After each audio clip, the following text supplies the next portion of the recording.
네, 야구를 사랑하는 이들의 참견이 다시 또 시작이 됩니다. 여러분 안녕하십니까? 야구의 참견 권성호입니다.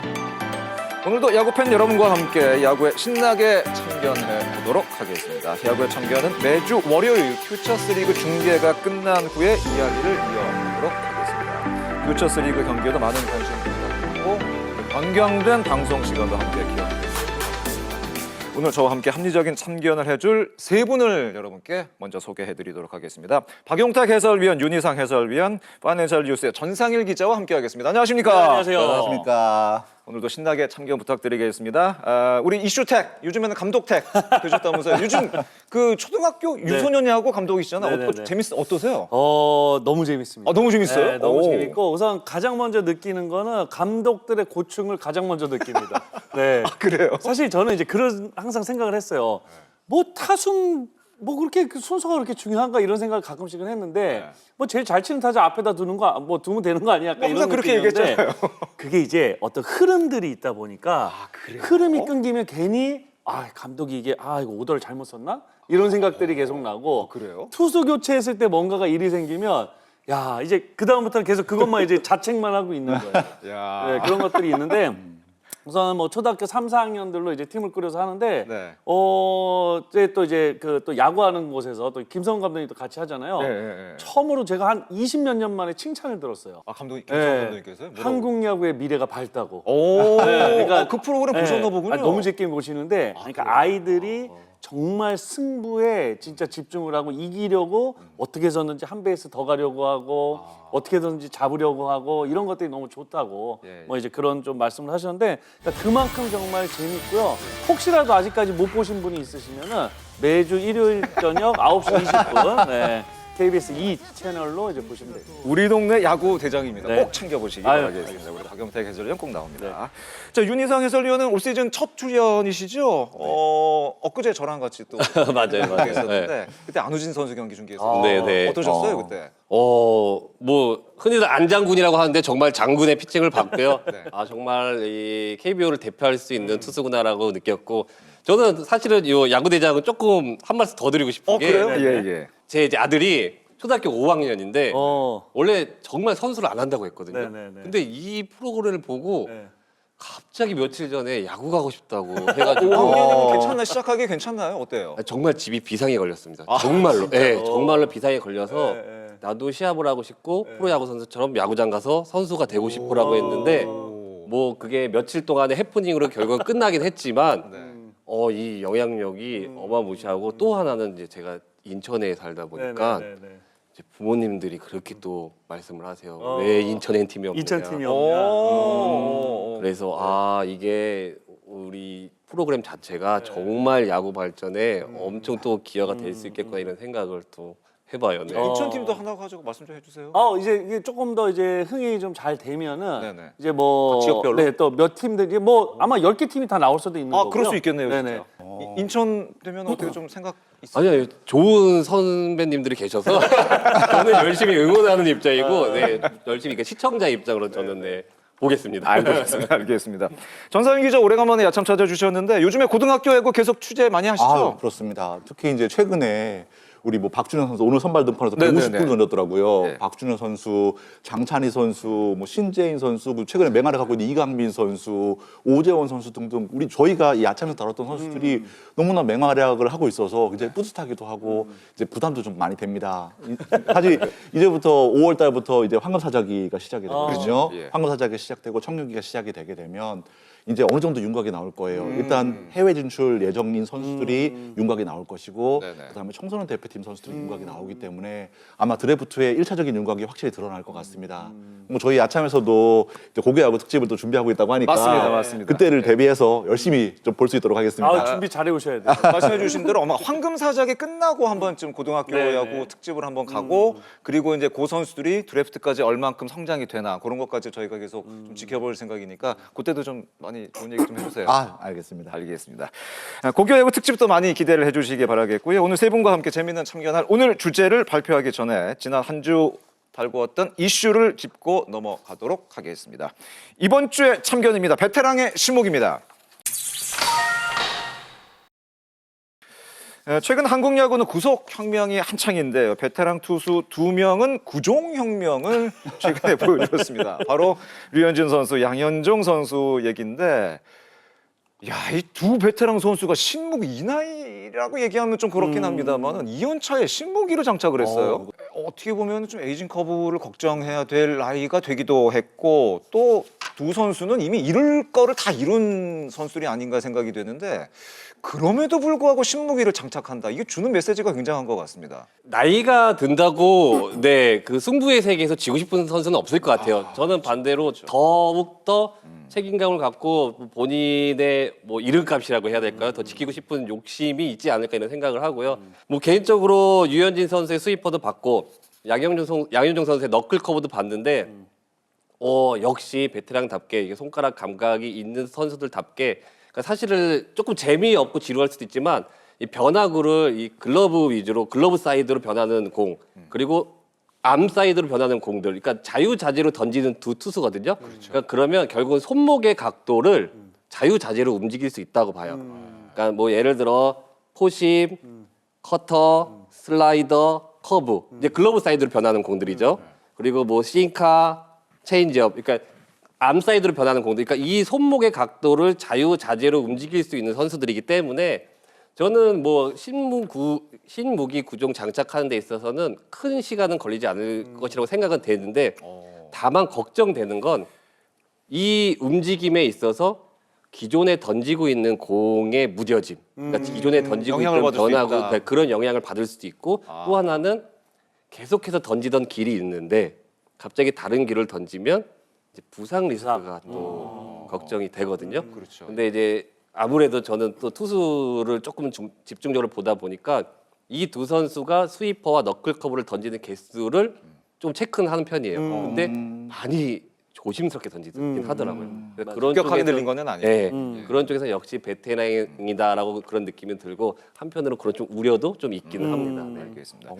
류현진 선수 뭐 던지는지 사실은 타자들은 대충 다 알고 있죠. 네네. 근데 갑자기 스위퍼가 들어오면 타자는 굉장히 당황스러울 것 같은데요. 아마도 저는 이제 왼손 타자가 특히나 좀 당황하는 부분들이 분명히 있다고 보고요. 그리고 이제 유현진 선수를 상대했을 때 타자 입장에서 그러니까 좌타자들, 그러니까 좌투수 중에 그러니까 좌타자가 가장 까다롭게 생각하는 공들은 결국에는 이 수평의 움직임, 바깥쪽으로 많이 흘러나가는 수평의 움직임을 가진 변화구인데 사실 유현진 선수한테는 그게 가장 좀 부족한 부분 중에 하나이긴 했어요.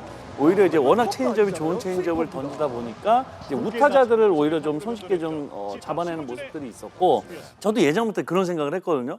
유현진 정도라면은 하나 좀 만들 수 있지 않아라는 생각을 항상 하고 새로운 거 있었는데 하나? 진짜 그걸 그냥 제 어떤 상상 속에 있던 거를 유현진 선수가 그냥 해내고 있더라고요. 네, 그래서 아마 좌타자 승부하는데 훨씬 좀 유리하지 않을까라는 좀 생각이 들어요. 네. 그 류현진 선수가 왕앤청 선수를 보고 스위퍼를 연마를 했다고 하는데 또 임창규 선수가 류현진 선수에게 또 스위퍼를 배웠다 그래요. 근데 결과는 사실은 뭐 그래서 좋지는 않았는데 이게 뭐 선수에 따라 약간 좀 차이가 있나 보죠? 그러니까 최근에는 구종을 바로 배워서 바로 써먹는 게 유행인가 봐요. 아니 21일에서 23일 하나하고 3연전에서 배워서 그 다음에 바로 쓴다는 게 사실 쉬운 게 아닌데 바로 쓰더라고. 많이 던지진 않았는데 그때 당시 양석화 선수에게 던진 스위퍼 같은 경우는 그러니까 박동원 선수가 스위퍼 던질 때는 굉장히 탄착콘을 바깥쪽으로 확실하게 앉아가지고 잡아주더라고요. 제대로 들어갔는데 그게 이제 3루 땅볼 내야 안타가 돼서 좀 이렇게 좀 아쉬운 결과가 나왔고 두 번째 이우차 선수한테 던질 때는 노볼 투 스트라이크에서 던진 공이 빠져서 사실 이게 임창규 선수가 223일 만에 퀄리티 스타트를 노리던 그 경기였었거든요. 빠지니까 굉장히 자책을 하더라고요. 막 고개를 푹 숙이면서. 그런데도 불구하고 스위퍼는 앞으로 좀 더 던져보겠다.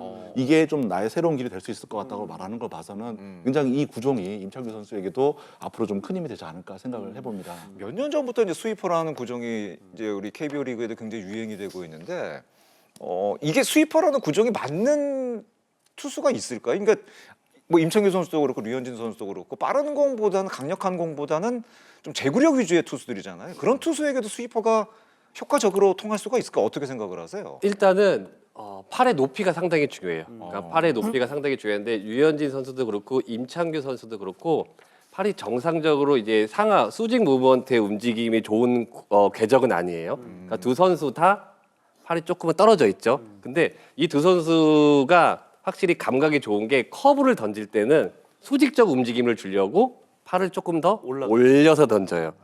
그러니까 그렇기 때문에 류현진 선수도 그렇고 그 임창규 선수도 그렇고 커브를 던질 줄 아는 선수들은 회전의 축을 변화를 주면 스위퍼의 궤적을 움직임을 줄 수 있기 때문에 뭐 저는 임창규 선수는 충분히 던지다 보면 그 스위퍼 궤적을 만들 수 있다고 생각하고요. 또 두 선수를 잘 보면 결국은 체인지업이거든요. 가라앉는 공을 던지는데 양 옆으로 흐트러뜨릴 수 있는 공들을 던지는 거죠.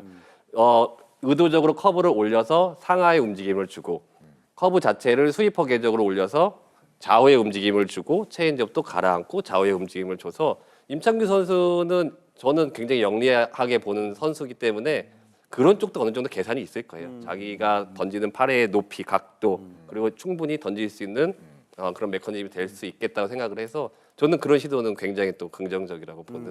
네. 그러니까 이게 구속보다는 어떤 투구의 메커니즘이라든가 팔의 각 이런 것이 더 중요하다고 볼 수가 있겠군요. 그러니까 올 시즌 이제 기아 타이거즈 올러 선수 워낙 지금 잘 던지고 있잖아요. 네. 그러니까 올러 선수한테, 그러니까 제가 이제 해설을 이제 올러 선수 다른 해설위원들이 하는 얘기를 들어보면 어떤 해설위원은 그러니까 슬러브라는 얘기를 많이 하고 어떤 해설위원은 스위퍼라는 얘기를 하고. 그래서 제가 물어봤어요. 그랬더니 난 슬라이더다. 네, 본인은 슬라이더다. 네, 나는 슬라이더다. 근데 타자에 따라서 상황에 따라서 조금 옆으로 더 휘고 조금 더 밑으로 더 휘고 조금 더 뭐 그 중간쯤 휘고 이제 이런 것들을 내가 좀 이게 쓸 수 있다라는 얘기를 했거든요. 굉장한 능력이네요. 그게 이제 조금 전에 이제 유희상 의원이 얘기했듯이 그냥 각도를 조금씩 바꾸면서 그걸 좀 움직임을 좀 변화를 주는 거죠. 야, 그렇군요. 근데 이게 되게 아이러니하게도 같은 슬라이더인데 던지는 느낌이 묘하게 달라요.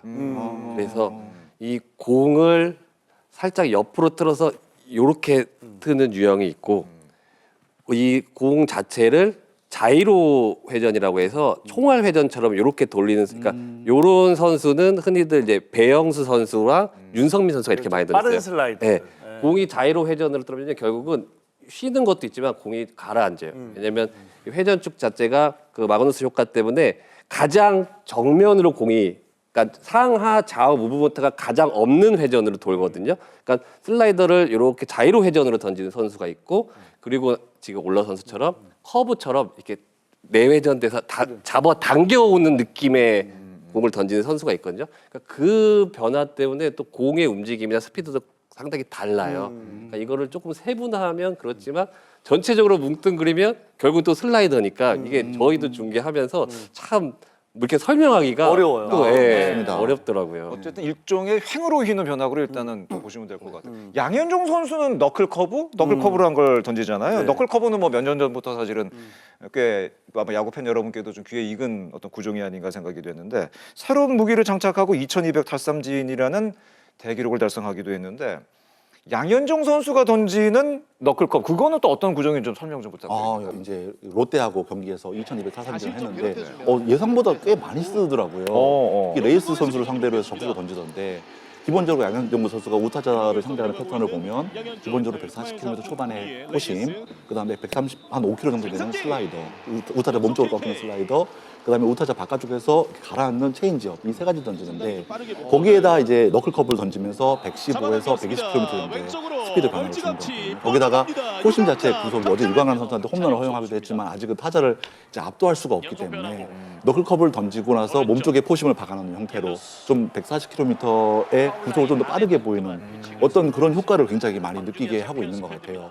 기본적으로 너클 커브라는 구종 자체가 공을 좀 이렇게 검지를 찍듯이 잡아서 공 던지는 구종인데 아까 윤희상 위원님이 말씀하셨던 자이로 스핀 공하고 이제 평행하게 회전을 줘서 공의 무브먼트를 만들어내는 구종입니다. 딱 그냥 봐서는 별거 없는 것 같아요. 근데 중심에 맞추지 못하더라고요. 그런 식으로 타자의 타이밍과 어떤 배트를 이끌어내는 미국에서는 데스볼이라고 불린다고 하는데 그런 구종이라고 할 수가 있습니다. 이게 좌타자한테 더 위력적이라고 하는데 그건 어떤 의미인 거예요?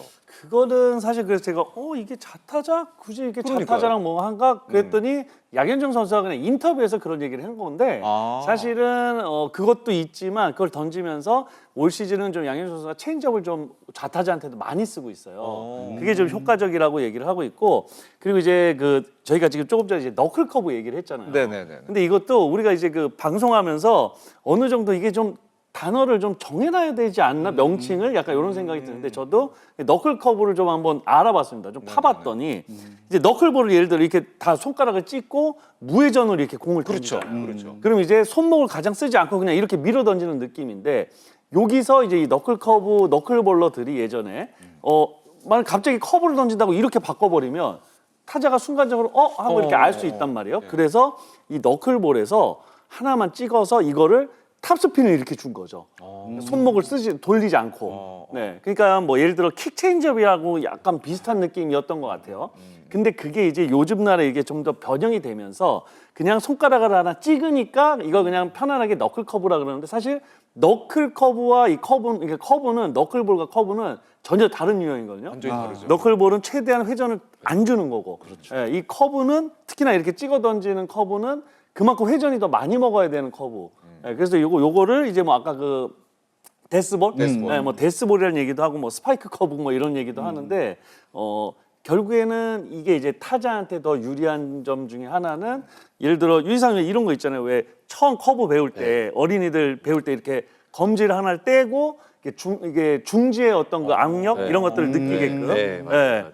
근데 이제 이런 것들을 이렇게 예를 들어 이렇게 던지든지 이렇게 던지면 순간적으로 공이 이렇게 빠집니다. 예, 그러니까 우리가 최근에 이제 얘기하는 그 피치 터널에서 빠져버려요. 예, 그러니까 터널링 효과는 떨어지는데 대신에 이제 장점은 순간적으로 터널에서 빠지기 때문에 타자가 하고 멈추게 돼요. 타이밍을 뺏는 네, 거죠. 그래서 이제 카운트 잡기 되게 유리한 공이 되고 이게 이제 이렇게 찍어서 던지기다 보면은 요건 이제 제가 아까 윤희상 위원한테 배운 겁니다. 그래서 제가 이거는 확실히 피치 터널을 이용할 수 있는데 이게 왜 이런 거야라고 물어봤더니 이제 이렇게 던지면 그만큼 여기서 탕 하고 빠지잖아요. 근데 요거를 이렇게 찍어 놓으니까 그만큼 위로 빠질 공간을 안 만드는 거죠. 네, 그래서 피치 터널을 그대로 들어갈 수 있기 때문에 타자들의 어떤 헛스윙을 충분히 많이 이끌어낼 수 있는. 결국 이것도 타이밍을 빼앗기 네. 위한. 예. 근데 요것도 단 또 그게 있더라고요. 릴리스 포인트가 높은 데서 던지는 투수들이 확실히 그 피치 터널을 잘 활용할 수 있다. 맞습니다. 양현종 선수 는 상당히 높은 쪽에서 던지는 투수잖아요. 그러니까 양현종 선수가 던지는 것도 아까 얘기했고 또 뭐 류현진 선수도 얘기했습니다. 팔의 궤도라든가 각도 이런 것들이 굉장히 중요할 수가 있겠군요. 네, 맞아요. 예.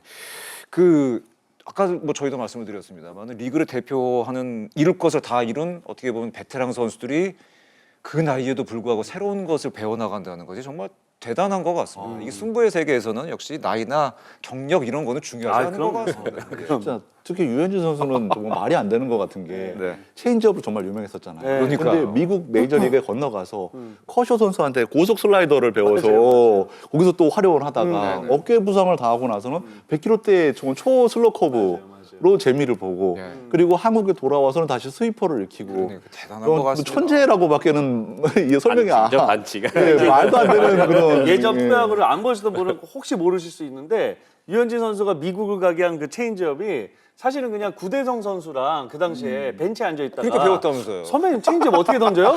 이렇게 자꾸 이렇게 던져. 나 던져볼까? 던졌더니 그 다음부터 그냥 메이저리그 간 거예요 그걸로.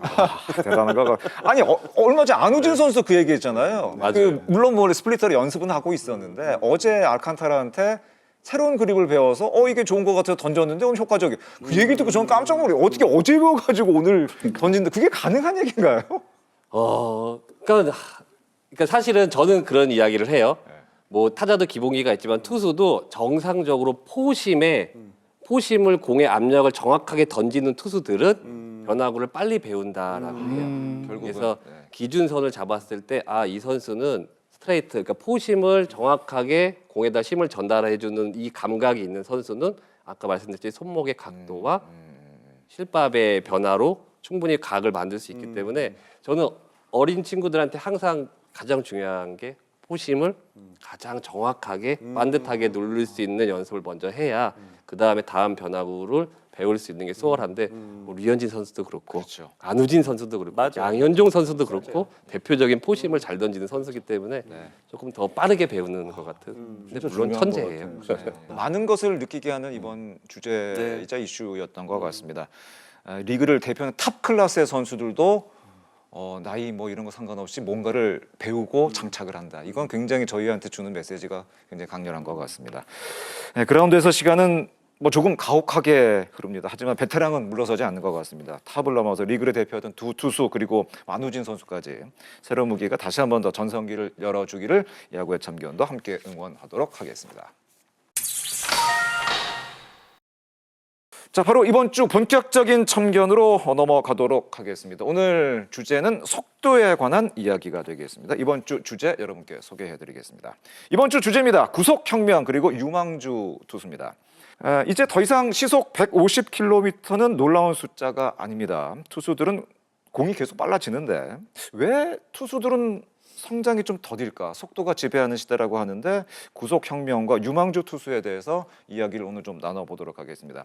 사실 오늘 주제는 저희끼리 이제 이런 얘기를 했었어요. 이제 뭐 잡담하고 이제 회의하고 그러다가 아니 예전부터 1라운더는 상위 픽을 받는 선수는 대부분이 투수고 최근에는 뭐 다 1라운더 상위 픽 받는 선수 150 던지는 투수라고 하는데 그 선수들은 다 어디가 있는 거야? 그 선수들은 도대체 어디가 있길래 한국 야구에는 선발 투수가 없다고 하는 거야? 그래서 여러분을 모시고 그 주제로 그 얘기를 한번 좀 해볼까 하는데 오늘 뭐 시작도 투수 얘기였고 본격적인 주제 역시 투수에 관한 이야기가 되겠습니다. 정말 주제에 맞는 분들을 오늘 모신 것이 아닌가 생각이 되는데 젊은 투수들의 구속이 빨라진 건 틀림없는 사실인 것 같습니다. 이건 뭐, 네. 뭐 100% 사실이죠. 예. 이제 이런 구속혁명은 이미 아마추어 시절부터 시작되고 있다고 보시면 될 것 같아요.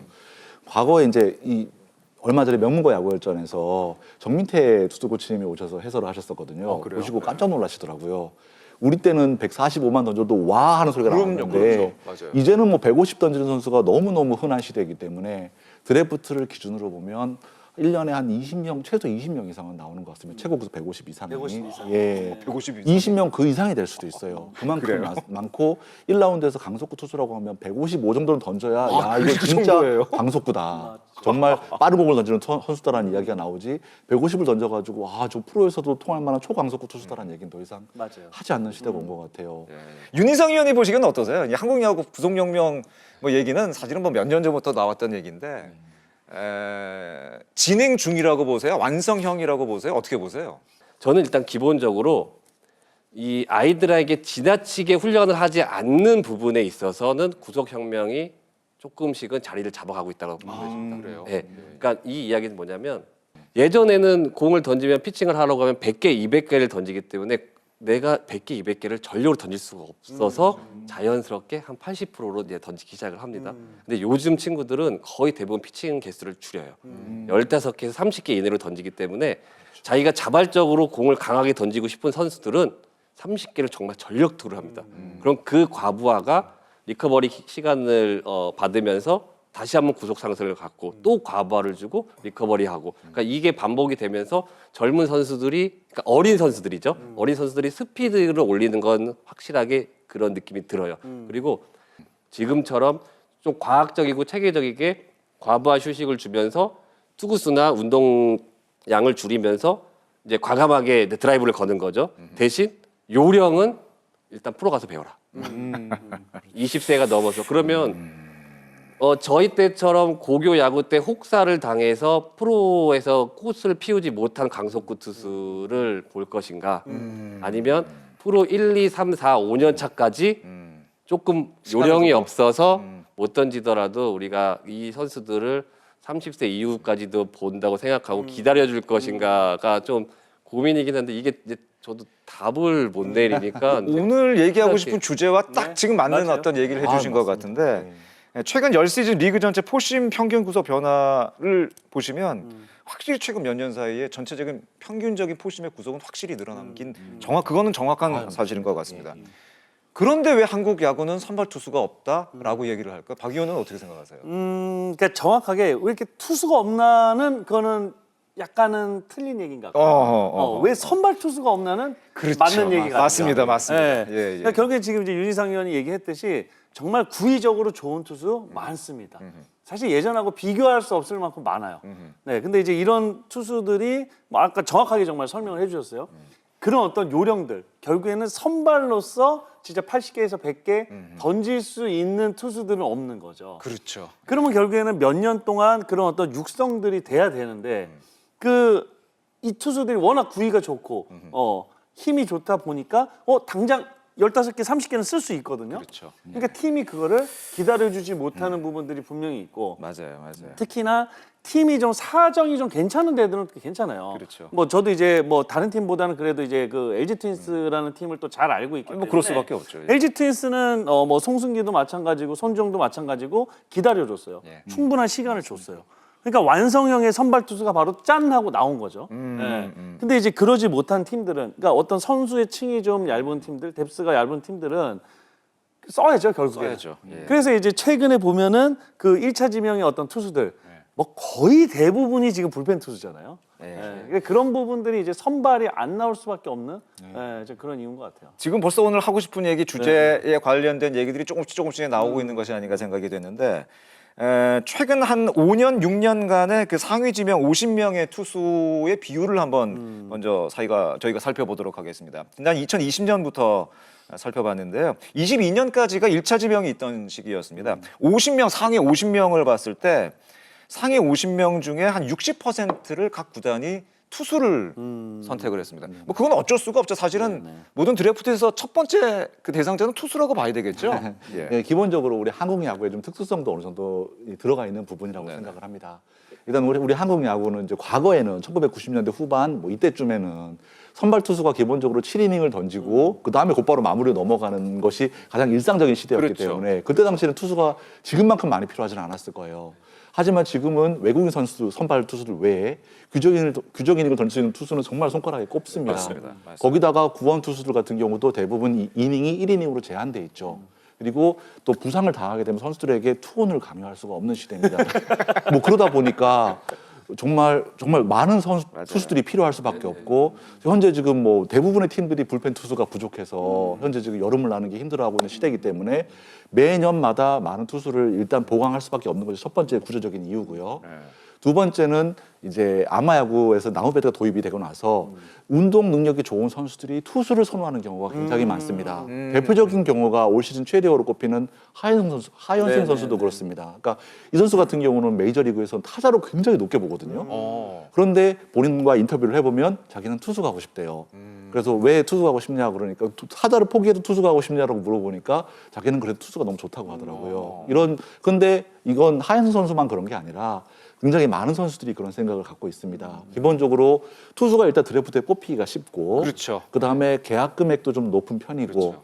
무엇보다도 1군에 들어가기가 쉬워요. 오늘 박준현 선수나 장찬희 선수처럼 기라성 같은 선배님들이 있다고 하더라도 투수는 다 던질 수가 없잖아요, 그 선배님들이. 그렇기 때문에 좀 운동 능력이 있고 야구를 잘하는 선수들이 투수 쪽에 좀 집중되는 그런 경향도 있다고 생각이 됩니다. 아까 박 의원도 잠깐 얘기를 했고 우리 윤희상 의원도 잠깐 얘기를 했습니다만은 최근 4년 동안 1라운드 투수들이 지금 뭘 하고 있나를 저희가 한번 찾아봤어요. 지금 명단이 지금 나오는데 지금 붉은색으로 표시된 이름 선수가 있고 파란색으로 표시된 선수된 이름이 있습니다. 딱 보시기 어떠세요? 어떤 느낌이 드세요? 그러니까 붉은색이 지금 다 불펜들이네요. 그렇죠. 네. 그렇습니다. 붉으니까 네. 그래서 네, 근데 이제 파란 색깔은 결국에 이제 선발인데 네. 결국에는 이 중에서 선발 로테이션을 도는 선수, 뭐 윤영철 선수 한 2년 정도 돌았고, 뭐 문동주 선수를 제외하고는 없네요. 문동주 선수 한 명밖에 없네요. 네. 근데 문동주 선수도 규정링을 사실은 채운 시즌은 없죠. 없어요. 한 번도 없습니다. 없어요. 맞아요. 그러니까 이것만 놓고 본다면은 지금 1라운더 중에 선발 투수로 제대로 로테이션을 돌고 있는 선수는 뭐 문동주 정도, 한 명 맞아요. 정도. 맞아요. 그리고 나머지는 그래도 1군 무대에서 활약하는 선수는 대부분이 지금 불펜으로만 활약을 하고 있는 선수인데 아까 뭐 저희 박 의원도 잠깐 그 얘기를 했습니다만은 이렇게 불펜으로 많이 소모되는 것, 활용되는 것 과연 바람직한 것인가 아니면은 어쩔 수 없는 현실인가 이것이 어쩔 수 없는 현실. 그걸 어떻게 그런 부분은 어떻게 여러분 생각을 하세요? 일단 저 같은 경우는 사실 두 가지 측면에서 볼 수가 있다고 생각을 합니다. 첫 번째는 아까 윤희상 의원도 말씀하셨지만 기본적으로 프로에 들어오는 선수들이 선발을 뛰기에 적합하게 어쨌든 고교육 때 기본기를 쌓고 들어오는 선수들이 아니라는 점. 준비가 안 돼 있다는 준비가 너무 안 돼 있다는 점. 가장 큰 차이점은 훈련 시간이 너무 부족하다는 거. 현장의 감독님들, 코치님들한테 물어보면 그 얘기를 가장 많이 합니다. 그러니까 지금은 수업을 다 들어야 하고 거기다가 그 다음에 시합을 나가려고 하면 기본적으로 최저학력 기준을 채워야 하고 그 다음에 또 수업 인정 일수가 있고 전주훈련 기간도 서울은 30일로 제한이 됩니다. 그러니까 훈련을 많이 할 수 있는 환경이 아닌 거죠. 거기다가 그라운드도 학교 내 그라운드를 갖고 있는 학교도 많지 않다 보니까 수업이 끝나고 나오면 이제 좀 어둑어둑해지기 시작하고 밥 먹고 단체 훈련하기도 급급한 거예요. 그러다 보니까 말 그대로 단순히 구속을 늘리는 부분에 집중할 수밖에 없고 거기다가 또 드래프트의 패러다임 자체도 어쨌든 피지컬이 좋고 구속이 좋은 선수들을 최근 5년간 많이 뽑아온 것도 사실이고 그러다 보니까 또 거기다가 이닝 규정 또 투구수 제한이 있다 보니까 투수들은 많이 던질 필요가 없고 그러다 보니까 선발보다는 불펜에 적합한 투수들이 많이 만들어져 나오는 게 첫 번째 이유고요. 그다음에 두 번째 같은 경우는 사실 그러니까 드래프트에서 그러니까 이 선발 투수로서 사실 좀 기다려줘야 되는데 아까 말씀하셨죠. 기다려줘야 되는데 팀 사정상 그럴 수 있는 팀이 많지가 않아요. 지금 당장 불펜이 지금 당장 급한 팀들도 많고 거기다가 기본적으로 외국인 선수 3명 일단 뭐 아시아 쿼터까지 포함하면 3명이 선발진에 들어가 있기 때문에 또 이 선수들이 선발진에 바로 들어가기가 쉽지 않은 현실도 있습니다. 그러다 보니까 그 최근 한 5년 동안에 선발 20경기 이상 등판한 22세 투수를 저희가 살펴봤더니 2021년에는 8명이었습니다. 그 당시에 원태인, 신민혁, 송명기, 소영준, 이민호, 곽빈, 오원석, 안우진 그 당시가 22세 언더였었습니다. 22년에 8명이었습니다. 23년에 5명이었고 24년에 3명, 지난해는 단 1명밖에 없었습니다. 이건 너무 편차가 좀 심해지는 건 아닌가. 그러니까 가장 어린 정도의 그 데뷔를 해서 선발 투수로 장착한 선수가 원태인, 곽빈 정도 밖에 없고 그 이후로는 문동주 하나 정도 좀 되고 있는데 이건 앞으로 봤을 때 좀 문제가 되지 않을까요? 너무 불펜 쪽으로 지금 활용만 되고 있는 것이 아닌가라는 좀 걱정이 사실은 좀 되기도 합니다. 사실 구단 쪽에서는 대비를 정말 많이 해요. 안 그래서 하지는 않는다. 네, 저는 근데 이거를 또 솔직한 마음은 선수 쪽으로 조금 돌리고 싶기도 하거든요. 그러니까 구단들은 사실은 버드치 리스크부터 시작해가지고 트레이닝 파트도 치료 트레이너, 트레이닝 파트 트레이너, 그러니까 세분화시켜서 정말 선수들한테 배려를 많이 하거든요. 근데 이거를 받아들이는 선수의 몫인 것 같아요. 그러니까 조금은 받아들일 준비가 돼 있는 선수, 좀 기가 열려 있는 선수들이 조금 더 빠르게 적응하고 좀 더 빠르게 활용을 할 수 있다라고 보는데 요즘 친구들은 확실히 자기만 색깔이 강한 대신에 조금 귀가 열리거나 마음을 열는 게 생각보다 쉽지는 않아요. 근데 분명히 충분히 제가 선수 시절 때보다는 지금은 구단에서는 정말 엄청나게 선수들을 키울 수 있는 그렇죠. 시스템적인 건 다 갖춰 있어요. 그리고 정말 구단들 자체도 본인들 깨닫기 때문에 우리가 부족해 그러면 드라이브 라인이고 트레이드고 미국의 사설 아카데미 다 보냅니다. 맞습니다. 네. 근데 결국은 그 방법은 그 현장에 가서 한번 니네가 정말 보고 눈과 귀를 한번 열어봐라 이런 느낌인데 그러니까 그런 쪽에서 제가 오원석 선수를 조금은 그래도 긍정적으로 본 게 이 선수는 계속 성장하는 그래프를 가져갈 수 있겠구나 생각한 게 엄청나게 귀가 많이 열려 있고 그리고 이 본인이 변화하는 데 있어서 확실하게 조금은 기준선이 있는 것 같아요. 그래서 처음에는 김강현 선수를 만나서 슬라이더를 내가 장착을 하겠다 해서 슬라이더를 계속 팝니다. 그리고 어느 정도 슬라이더의 움직임이 되니까 이제 체인지업을 장착을 해야 되는데 그 기간을 굉장히 텀을 많이 줬어요. 근데 원래 최근 트렌드면 아까 전상일 기자님처럼 이렇게 슬라이더 던질 줄 조금 던질 줄 아니까 바로 커브도 하고 바로 체인지업도 하고 그래서 어정쩡한 변화구 3가지가 된단 말이에요. 근데 오원석은 이제 슬라이더 확실해졌고 이제 KT로 팀을 옮기면서 또 체인지업도 이제는 조금씩 확실해져가면서 그러니까 이런 쪽에서 조금은 이제 약간 발전하는 느낌을 그릴 수 있느냐 없느냐 분명 재질, 자질은 정말 엄청나게 뛰어난 선수들이 많은데 구단의 준비보단 선수들의 준비는 조금은 제 기준에서는 미흡한 느낌이 마음도 준비. 아이고 없지 않아 있습니다. 그러니까 그 항상 뭐 저희가 이제 뭐 몇 년 동안 하지만 윤희상 의원이 정말 부드럽고 진짜 이렇게 하지만 사실 내용이 거의 제일 센 위원이잖아요. 맞아요. 예. 근데 이게 진짜 사실 정답인 게 뭐 타자로 예를 들면은 이제 고등학생들이 이제 이렇게 프로에 옵니다. 뭐 나름 잘 쳤겠죠. 근데 많은 지도자들이 봤을 때 이구동성으로 지금 저 정도의 어떤 메커니즘 갖고는 안 돼. 요 정도는 고쳐줘야 돼. 요 정도는 뭘 어떻게 해야 돼. 어떤 길이 있는데 이제 그런 것들을 얘기하면은 이건 제 스타일이 아닌데요. 그러면 이제 가장 답답한 게 프로에서 한 경기도 안 해봤는데 내 스타일이라는 게 있다는 거예요. 그거 자체가 사실은 말이 안 말이 안 되는 얘기잖아요. 그러니까 이제 그런 거에 좀 더 이렇게 좀 열려 있고 뭔가 시도도 해보고 뭐 SNS 같은데 보면은 가끔 뭘 물어보면 뭘 그런 게 어딨어 그냥 하는 거지 맞아요. 이런 거 그런 얘기 많이 많잖아요. 하잖아요. 예. 우선 그냥 해봐야 되거든요. 네네. 그래야 이제 그러면서 조금씩 가지치기를 하고 내 스타일들이 생기고 내 루틴이 생기고 이렇게 되는 건데 그냥 이미 나는 정해져 있는 거죠. 나는 이런 스타일, 나는 이렇게 할 거야. 이제 이런 것들은 확실히 이제 또 선수들이 그런 거에 있어서는 확실히 좀 열려 있어야 될 것 같아요.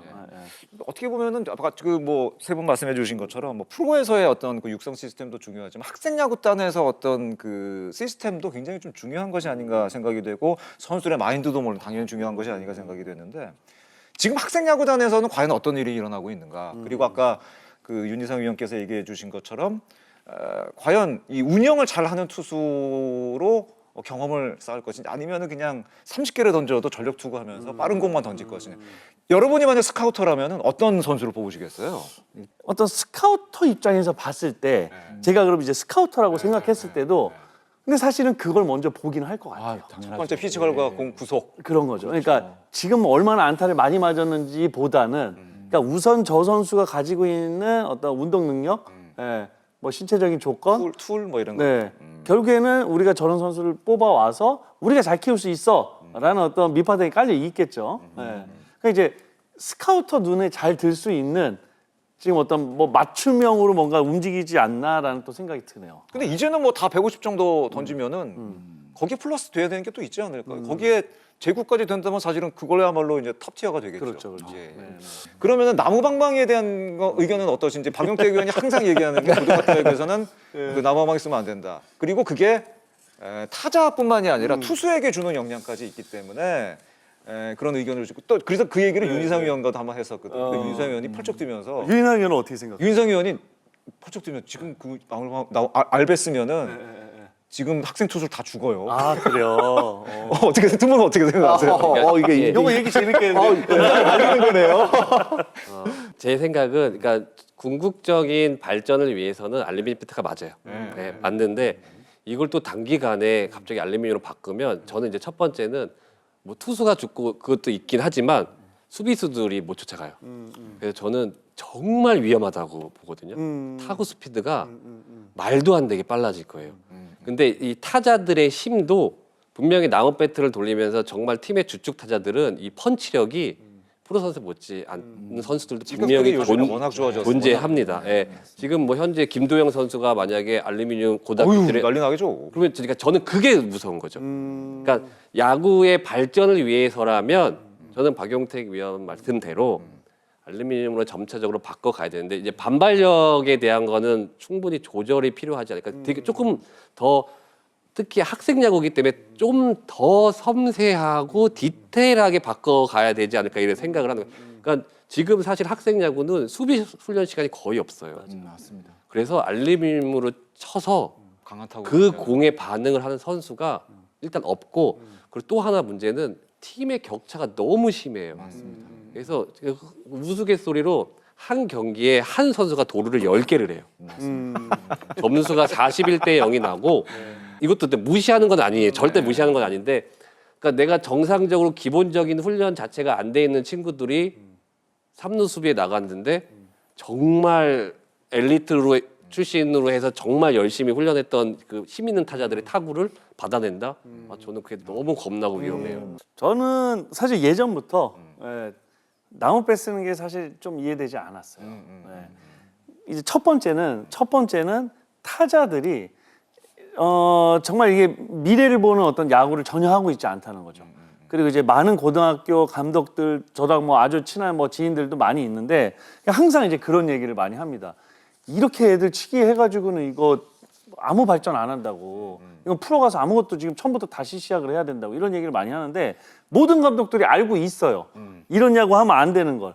하지만 그렇지 않으면 그 1번부터 9번까지 그러니까 어떤 한 팀의 몇 명의 타자들이 이 나무방망이로 제대로 뭔가 좋은 타격을 할 수 있는 게임이 운영이 될 수 있는 타격이 되질 않아요. 그러다 보니까 어떤 야구를 하냐면 방망이 짧게 잡고 네. 갖다 맞추는. 그냥 어떻게든 그냥 공을 맞춰서 그라운드 안으로 집어넣는 거죠. 네, 수비 시간 짧잖아요. 수비 이제 좀 허술하죠. 실책 나오죠. 네. 이제 그런 야구가 안 되면 이기질 못하고 게임이 진행이 안 되는 거죠.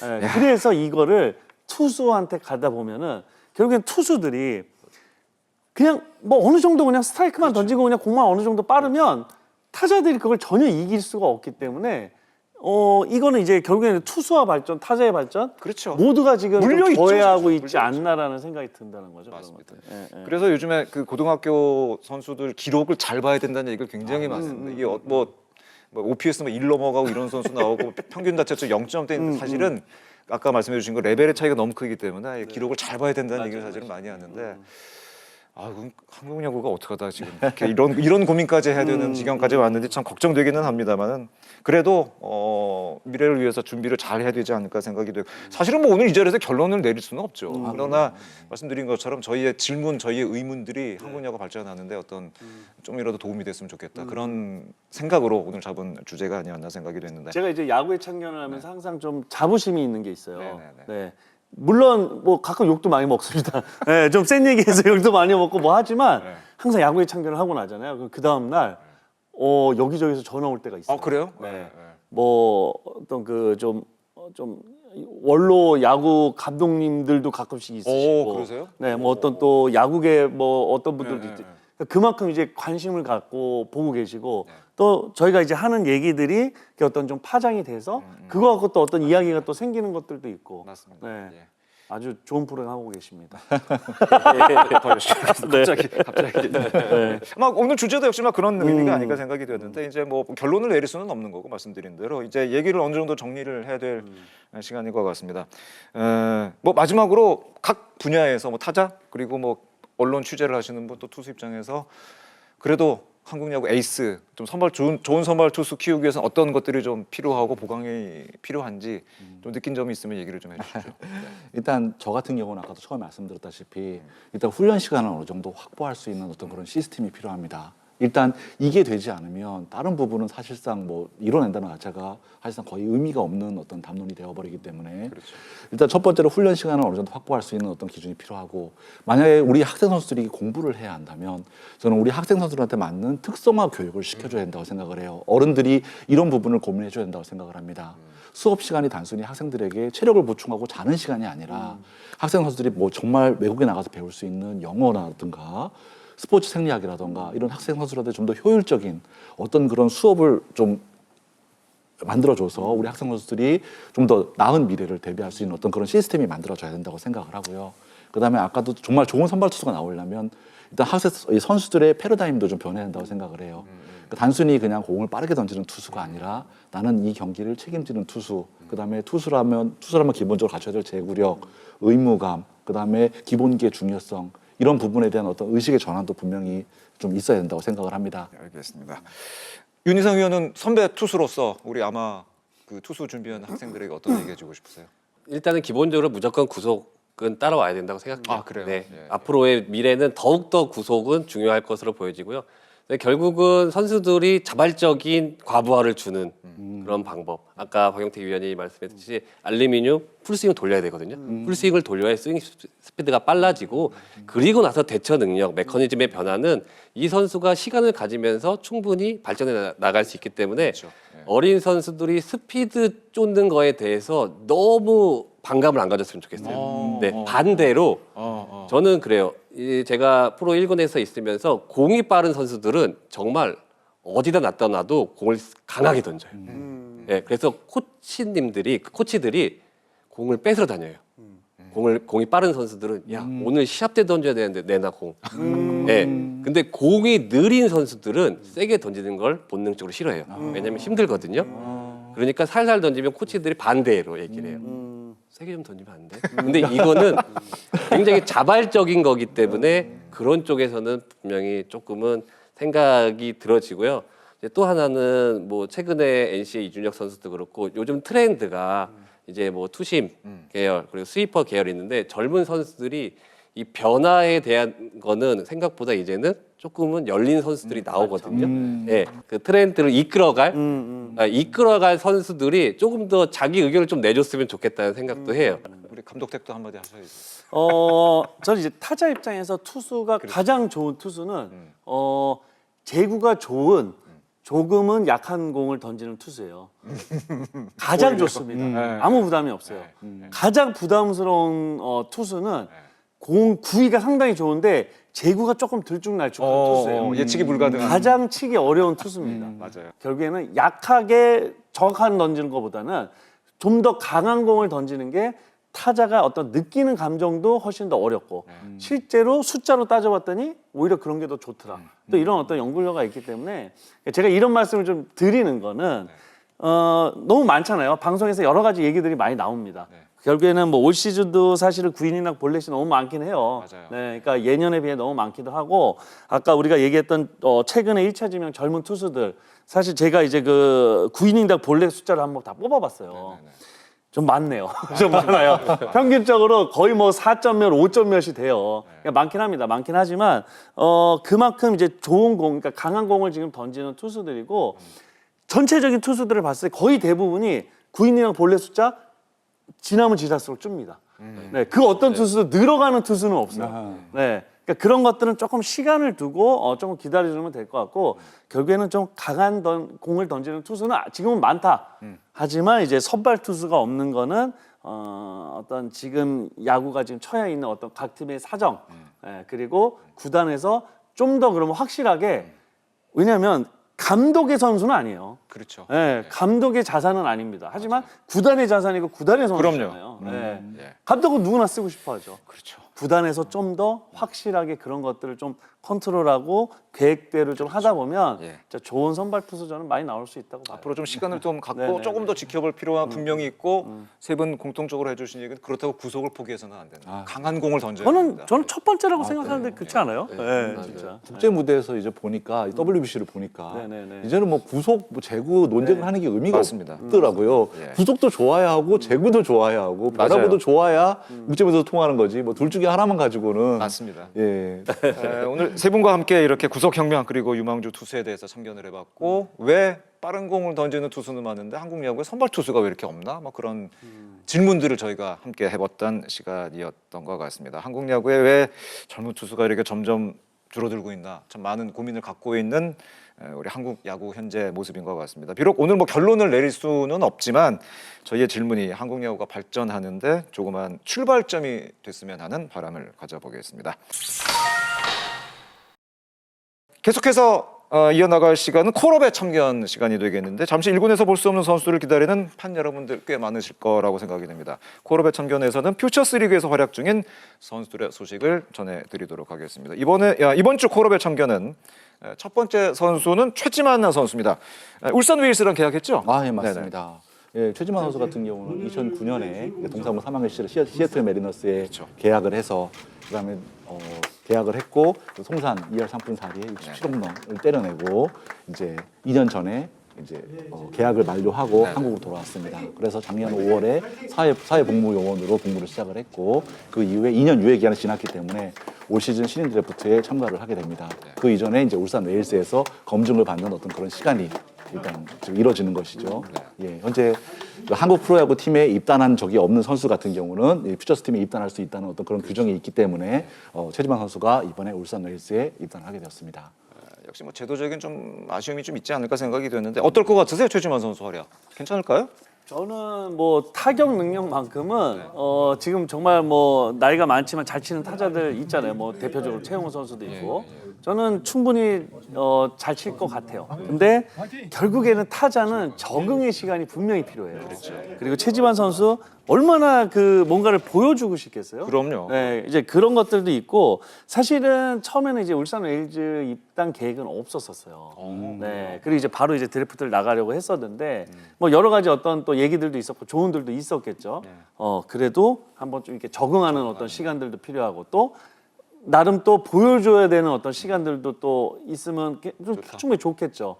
그래서 이제 뭐 들어가는 거고 당장 정말 뭐 확실한 타자가 필요한 팀이라면은 저는 뭐 충분히 될 것 같고 뭐 그래요? 당연히 될 것 같고 아, 그럼요. 결국에는 몇 라운드에서 데리고 가느냐가 이게 상당히 중요한 거죠. 네, 몇 라운드에서 데리고 가느냐. 예.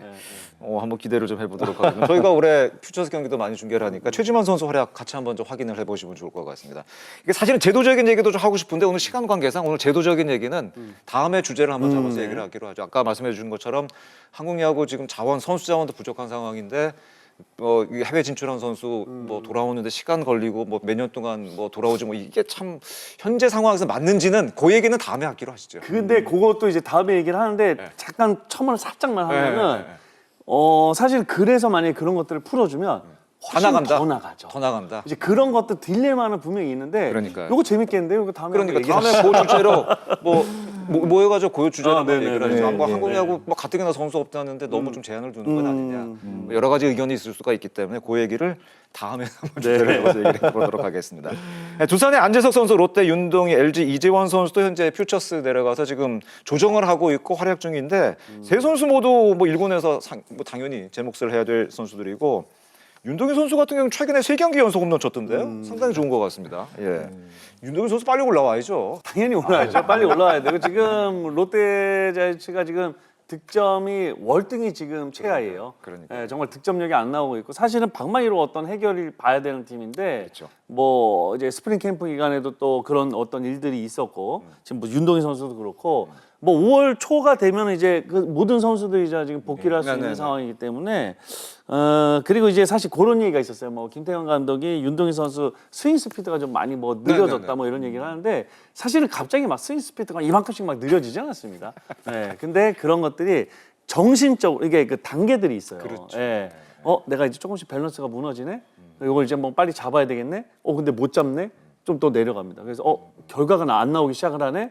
그렇게 더 내려가기 시작을 하고 그러면서 이제 여러 가지 어떤 압박을 받겠죠. 결국 멘탈에서 그리고 이제 멘탈에서 오기 시작을 하면 그때부터 어떤 몸의 움직임이 확연히 달라지기 시작해요. 예. 근데 이제 그런 상황까지 갔던 거죠, 사실. 근데 그거를 이제 조절하기 위해서 이제 그런 거죠, 퓨처스에서 그런 이제 거죠. 좀 조절 중이라고 봐야 될 거고 뭐 요즘에 그 3경기 연속 홈런 치고 있다고 하니까 아마 금세 아마 다시 올라오지 않을까 밸런스를 잡지 않을까 생각이 되고 안재석 선수도 삼성과의 경기에서 안타를 쳤고 이재원 선수 같은 경우에도 지금 2군에서 퓨처스에서 아주 네. 좋은 활약을 보여주고 있습니다. 이재원 선수 같은 경우 너무 아쉽죠. 지금 뭐 사실은 수비 나가지 못하다 보니까 시범 경기 때 얼마나 좋았어요. 그거를 좀 이어가지 못한 건 너무 아쉬운 거예요. 그러니까 영영학 감독은 뭐 정확하게 그러니까 문보경 선수가 지금 이제 WBC 때 워낙 허리가 안 좋은 상태에서 무리를 했고 지금 아직도 수비를 못 나가는 상황인데 문보경 선수가 수비가 완벽하게 되는 상황이 되면 다시 이재원 선수를 해서 계속해서 좀 상대하기 그래도 조금은 쉬운 투수들을 상대로 좀 기회를 많이 줘야 되겠다. 뭐 이런 얘기를 뭐 정확하게 했으니까요. 예. 문보경 선수의 빨리 건강한 모습이 나와야 이재원 선수도 볼 수 있다. 이렇게 말씀드릴 수 있을 것 같습니다. 네. 안재석 선수도 사실은 좀 개인적으로 굉장히 오래 기대했던 맞습니다. 선수인데 네. 좀 생각보다 좀 출발이 좀 안 좋은 것 같은데 뭐 안재석 선수도 지금 퓨처스에서 잘하고 있다고 하니까 또 기대를 해보도록 하겠습니다. 오늘 언급한 선수들이 앞으로 어떤 활약을 보여줄지 야구의 참견도 기대하면서 지켜보도록 하겠습니다. 퓨처스 경기에도 여러분 많은 관심 부탁을 드리겠습니다. 아무래도 제가 불펜으로 시작할 확률이 높다 보니까 불펜으로 자리를 잡으려고 목표를 했었고 해서 한 이닝 동안 어떻게 하면 강한 공으로 1이닝 내지 2이닝을 막을 수 있을까라는 고민을 많이 했던 것 같습니다. 이제 작년에 좀 부족했던 부분을 좀 캠프 때 보완하려고 그렇게 연습했던 것 같습니다. 수비에서 좀 안정적으로 하는 게 제 장점이라 생각해서 좀 항상 자신 있게 하고 있습니다. 어릴 때부터 워낙에 변화구에 관심이 많았어서 체인지업 같은 변화구가 하나 있었으면 좋겠다라는 고민을 한 중학교 시절부터 했었는데 그때부터 장난 삼아서 조금씩 던지기 시작하다 보니까 지금처럼 좀 자신 있는 구종으로 자리 잡을 수 있었던 것 같습니다. 네, 지금 자신감도 좀 많이 붙고 좀 원래 하던 수비가 나오는 것 같아가지고 좀 연습했던 부분이 나오는 것 같아가지고 좀 자신감이 많이 생긴 것 같습니다. 좀 안타가 안 나오는 상황이어가지고 조금은 조급한 마음도 있었고 주신 기회에 좀 보답하고 싶었는데 그래도 홈런으로 나와가지고 좀 그날 좀 잠을 좀 설쳤던 잠을 못 잤어요? 네. 축하 메시지도 많이 받아가지고 예. 평소에 생활이나 먹는 거, 자는 거 이런 부분에서 신경을 많이 써야 한 시즌을 버틸 수 있을 것 같아서 그런 부분을 중점으로 고민을 많이 했고 준비를 많이 했습니다. 시즌 초반에 좀 안 좋았었는데 좀 이제 좀 가면 갈수록 팀이 좀 하나가 되는 게 느껴져가지고 좀 더 좋은 모습으로 보답할 수 있도록 열심히 하겠습니다. 시즌 경기에 나갈 때마다 항상 좋은 모습 보여드리는 게 목표이고 부상 없이 한 시즌 해보고 있습니다. 제가 누구를 참견하고 이런 거는 잘 안 하는 성격이긴 합니다.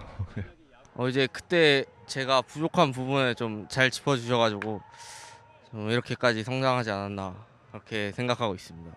저는 뭐 칭찬이든 비판이든 받는 걸 좋아하는 성격이라서 아 그래요? 네. 예. 어떤 얘기 해주시면 감사히 듣겠습니다. 그냥 그때처럼 이제 부족한 부분 좀 짚어주시면은 좀 좋을 것 같습니다. 저희 롯데 자이언츠와 그리고 저 박정민이라는 선수에 대해 많은 관심 부탁드립니다. 한국 야구에는 왜 투수가 없을까? 정확하게는 왜 선발 투수가 없을까라는 의문으로 질문으로 시작한 오늘 주제였습니다. 구속혁명의 시대라고 하는데 이제는 얼마나 빠른가 보다 얼마나 잘 성장하고 있나를 잘 지켜봐야 될 시기가 아닌가 생각이 됩니다. 유망주 투수들의 에이스가 되는 날까지 야구의 청년도 열심히 응원하도록 하겠습니다. 야구의 청년은 다음 주에도 퓨처스 리그 중계 이후에 여러분께 인사드리도록 하겠습니다. 오늘 함께 세 분과 함께한 청년이었습니다. 박용택 해설위원, 윤희상 해설위원, 그리고 전상희 기자와 함께한 청년이었습니다. 야구팬이라면 참견하고 싶은 주제로 다음 주에도 다시 돌아오도록 하겠습니다. 세 분과 함께 인사하겠습니다. 함께해 주셔서 고맙습니다. 안녕히 계십시오.